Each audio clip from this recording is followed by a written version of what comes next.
Sejam bem-vindos a mais um vídeo. Eu hoje demonstrarei como fiz um ecossistema usando um aquário com o método Wallstad. Eu acabei por fazer um aquascaping também, mas este aquascaping ficou bem mais barato do que a maior parte dos aquascapings. Ou seja, foi um aquascaping forreta, mas vocês vão ver no final o resultado não ficou nada mal. Então aproveitem o vídeo e fiquem com as instruções. São neste momento 7 da manhã, 7h25 para ser preciso, e estou aqui à procura de driftwood, raízes, para conseguir encontrar e pôr no aquário. Estas raízes depois vão ser cozinhadas, entre aspas, vão ser fervidas, vão ser preparadas para que não libertem químicos no nosso aquário. Então, para um aquascaping isto é bastante importante, mesmo que as raízes venham de uma loja de animais.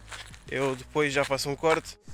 Então nós temos aqui um fervedor para ferver a água e depois adicionar ali na madeira. A madeira fica então nestes propósitos, neste depósito de água, onde nós conseguimos ver que temos madeira em água fervente, que depois consegue ser utilizada para pasteurização. Esta madeira está em água quente, muito quente, água fervida, que vai ser então usada para esterilizar esta madeira. Estas são raízes e paus que eu encontrei no meio da floresta, não é? E vão ser então utilizados, já foram serrados, e os pedaços bons serão então utilizados para incorporar o nosso aquário e montar a nossa infraestrutura já. Com a ajuda de uma faca vamos separar estes dois cocos em 4 metades. Com o contentor aqui nós conseguimos fazer a recolha do líquido. Conseguimos então fazer o aproveitamento destes cocos, como vamos fazer num corte mais à frente. Coloquei então os cocos em metade dentro de água para libertar então a carne, o recheio, não é? Para depois fazer o mesmo processo que eu fiz ali com a madeira. Como vocês conseguem ver, há bolhas, muitas bolhas aqui. Isto é o ar a sair, que estava infiltrado dentro dos nossos cocos, não é? Depois ainda vamos ter de limá-los, e a seguir de limar estão prontos para colocar no aquário, porque eu gosto mesmo daquela água assim acastanhada, como já conseguem ver aqui, aquela água acastanhada, que é antifúngica também. Depois de uma limpeza, nós temos aqui os nossos cocos, não é? E nós vamos simplesmente colocar, tem uma opção, que é retirar estes pelos aqui com uma lixa ou não.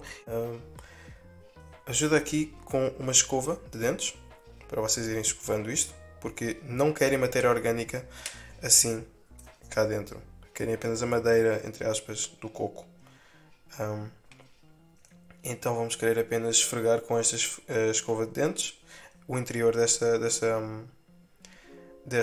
casca, até não haver mais aquela tal polpa do fruto. Para a escolha de substrato inerte eu escolhi areia e areia de praia. Porquê? Esta areia de praia é composta por sedimentos muito finos. Como vocês conseguem ver aqui, estes sedimentos são bastante finos e então eles conseguem compactar muito facilmente, criando um ambiente anaeróbico para a nossa terra. É então colocada neste recipiente para depois passarmos aos processos de purificação. Temos então aqui um barril cheio de areia, um garrafão cheio de areia. São 8 kg de areia neste momento, areia seca. E temos aqui vários coadores. Estes coadores então vão ajudar aqui a filtrar, numa primeira instância, todos os objetos de maior calibre aqui. Isto vai de facto demorar bastante tempo. Isto é toda a areia que nós conseguimos purificar na primeira parte, no primeiro estágio, e estes foram os detritos que acabamos por tirar. Com eles vinham um inseto, um crustáceo, não é? Um bicho da conta, e pedaços de madeira com outros grãos mais grossos. Pode haver outros produtos, mas neste caso não havia mais nada assim, felizmente, que seja tóxico, por exemplo cigarros. Mas Sim, agora o próximo passo, o que nós temos de fazer é simplesmente colocar a água aqui neste balde para depois fazer com que saia o silt e a argila e outras poeiras que possam ser assim mais prejudiciais. Esta areia então é muito mais escura do que as outras areias. Ela tem esta cor assim, né? E o objetivo é nós conseguirmos retirar remexendo, obviamente, remexendo aqui a areia. É suposto nós conseguirmos retirar este pó, que podem ser, lá está, as tais substâncias. Vocês conseguem ver as bolhas a subir. Isso é porque a areia é compacta e deixa bolsos de ar lá dentro. Isto também ajuda a retirar os bolsos de ar, ajudando a compactar mais a areia. Ou seja, o que é que nós vamos fazer aqui? Nós vamos pegar em mais desta água, né? E vamos remexê-la e deitar fora quando estiver assim empoeirada. Depois de 15 vezes ou 20 mesmo a passar água por esta areia e remexê-la, vocês obtêm assim a água desta cor, mais ou menos. Sem silt, quase sem silt, sem poeiras e sem outras partículas visíveis. Isto é um balde de 12 litros. E uma das maneiras para saber quando é que vocês estão prontos, não quer dizer que seja mesmo 15 vezes exatamente, eu não contei. A única maneira como eu vi que estava pronto foi assim, usando um copo com água da torneira e outro com água da última passagem de água no balde com areia. Como vocês conseguem ver, as águas são indistinguíveis. Apenas os copos são de cores diferentes, mas ligeiramente diferentes. Aqui as águas estão com a mesma purificação. Vamos passar então à próxima etapa, que será de levar este balde de areia seco, sem a água, para o forno. Eu comecei então por pré-aquecer o forno a 250 graus. Depois de pré-aquecer o forno, eu estive aqui a colocar a areia em tabuleiros. Estes tabuleiros então são aquilo que vai para o forno quando este estiver pré-aquecido a 250 graus, durante 10 minutos. 4 horas depois nós veremos esta areia seca e desinfetada, pois este calor também vai matar alguns dos micro-organismos que não saíram nos primeiros tratamentos. Mais tarde vocês têm a vossa areia seca e vão precisar então de conseguir fazer uma passagem para um garrafão, onde vão armazenar, para depois reposicionar a areia quando chegar à altura de colocá-la no aquário. Eu esqueci-me de dizer na parte anterior, mas sempre passem uma lixa, sempre que possível, pelo vosso coco, a vossa casca de coco. E depois não deixem assim partes muito afiadas. Ok, eu deixei, mas é porque eu quis deixar assim. Mas vocês podem preferir não fazer isso. No entanto, eu passei uma lixa por todas as partes do coco. Porquê? Para não ser assim tão abrasivo para os peixes quando eles se roçam aqui, porque eles vão se coçar, e também para ter assim uma estética mais apelativa, digamos. Muito bem, então temos aqui todos os materiais preparados e vamos começar a montar hoje, já agora. Começamos então por ali, a nossa terra, que vai ter de ser medida em 2,5 litros com o nosso regador ali. Não é um regador, é um recipiente com capacidade de 1 litro e vamos deixá-lo 2,5 vezes ali. Colocamos então ali na terra, no entanto, colocamos ali na base, depois de fazer na base, depois colocarmos ali no início, colocamos aquela areia. A areia por cima, em cerca de 4 cm de altura. Vamos ter de fazer mais contas. Ou seja, 2,5 litros, 5 litros de areia ali, para pôr em cima do nosso substrato fértil. Colocamos então as plantas, as decorações, pomos um recipiente e enchemos de água. É esse o esquema. A terra foi então depositada depois de ser coada. Os materiais orgânicos estão mais ou menos todos retirados. E então ficamos com 2 cm de terra. Adicionando mais 4 cm de areia, ficamos até com 6 cm, que é onde está esta marca aqui, esta marca azul. É exatamente aqui onde nós vamos parar de colocar areia. No entanto, vamos usar o mesmo método de colocar a terra para pôr 4 litros de areia. Não, 4 litros não. 5 litros de areia. Colocarmos então a areia, ficou assim, exato. E eu usei um esquadro para conseguir fazer o aplanar desta areia, como ela está toda uniforme aqui, relativamente uniforme. A seguir vamos colocar as nossas decorações e mais tarde colocamos as plantas, mas primeiro colocamos as plantas nas decorações.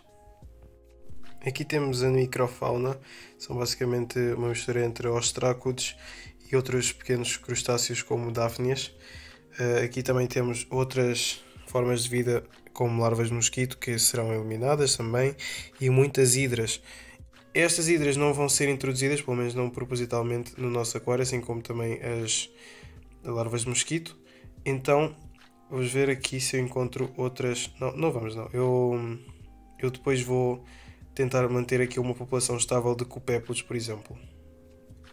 Com a ajuda de um garrafão, vamos colocar a água aqui dentro do nosso aquário, que está plantado aqui com as devidas plantas. Vou dar aqui uma revista das plantas. Esta é uma... Deixa-me focar aqui. Esta é uma Ceratopteris. Isto é um feto de Java, um Microsorum. Outro feto de Java aqui em baixo. Temos mais o quê? Anubias barteri. Mais outra Anubias barteri. Temos aqui musgos de Java. E estas aqui são utriculárias, são plantas carnívoras aquáticas que vão ajudar também a controlar a população de crustáceos e microfauna. Chegou a altura de nós adicionarmos a nossa microfauna e voltarmos a encher então com mais água até o topo o nosso aquário. Depois de bastante trabalho, este foi o resultado final no primeiro dia.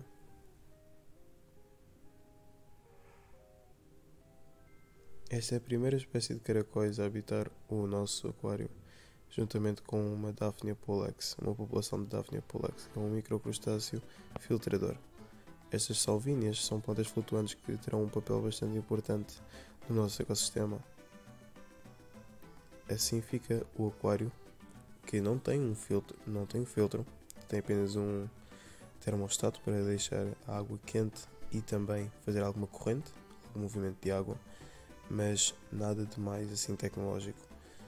Temos aqui diversas plantas que ocupam diversos nichos e assim evitam competir entre si por luz e nutrientes, visto então que nós temos um material anaeróbico debaixo da areia, o que é importantíssimo para vocês conseguirem ter uma boa qualidade.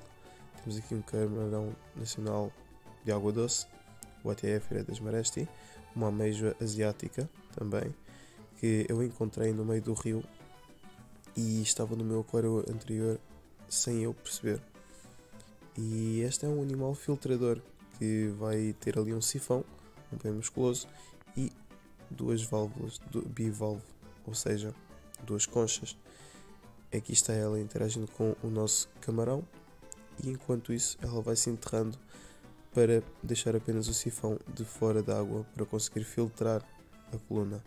Este é um animal bastante importante, no entanto não o visto muito.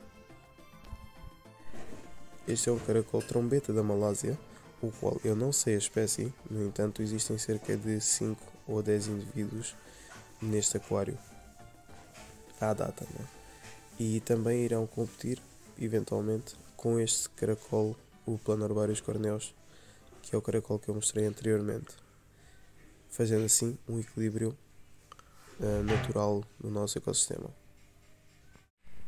Como vocês conseguem ver, o aquário está então neste estado, está bastante diferente e conseguem ver que o aquário está bastante saudável. Aqui os camarões estão ali e algures por aqui também. A nossa ameijoa emergiu.